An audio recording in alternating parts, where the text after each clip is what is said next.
Thank you all so much for coming today. I really appreciate everybody showing up. This is the first time we've done a day of mourning vigil in person since the pandemic started. And I know we're a small crowd, but I really appreciate everybody who was able to make it out. ASAN's approach to this event is that it doesn't really matter how many people are here, we still do it. We think it's really important that we remember the folks on this list. And I appreciate you all joining us to do that. I have a few sort of logistics to tell people.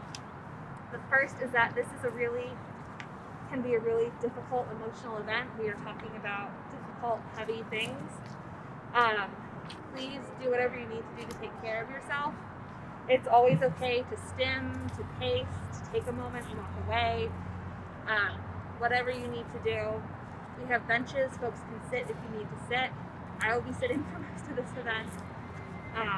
We're also going to pass out flyers with some self-care tips at the end of the event that some people find useful. So just know that we recognize that it's hard, and whatever you need to do to be in this space or to take a break is okay. I just appreciate you being here.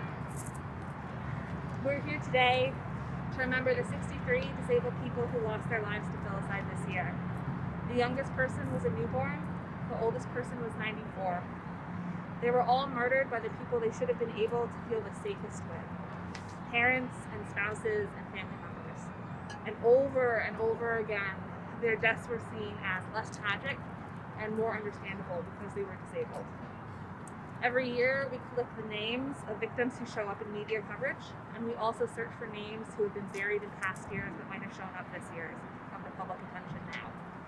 So we found 115 names this year that have been buried in previous years. We know that for some of the people on these lists, these vigils might be the only time that they're publicly mourned. We take our responsibility to mourn them really seriously. We want to make sure that their names are read aloud and their lives are held in our community's hearts just once. And again, it's not just us here doing that, it's people at vigil sites all across the country and many, many more people participating on online and virtual vigils tonight. The full list of names we've been collecting for the past 11 years is now over 1,600 names, and it takes more than an hour and a half to read. I really want us to just sit with that for a minute. It's more than 1,600 names. So if we read them all today, starting right now, the sky would be dark before we can finish. We have to stop talking about these stories as individual tragedies. We have to recognize that what we're dealing with is a pattern of societal violence. It's the ultimate, most violent manifestation of ableism.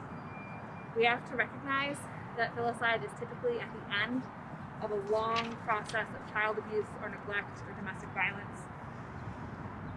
But we also need to remember that because the filicide of disabled people is a form of familial violence, that means it can be interrupted.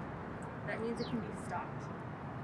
The disability community often takes a hands-off, it's not my business, maybe I just don't understand posture when we see people with disabilities being hurt by their families. That attitude kills people, just like it kills non-disabled children. Whenever we see a person with a disability being hurt by those closest to them, we have a moral obligation to speak out. We know that we can save lives that way. Disabled lives are worth saving, disabled people are worth protecting, and more than that, we are worth love. Over the past 11 years, more and more disability organizations that represent families and service providers have joined us in the Day of Mourning.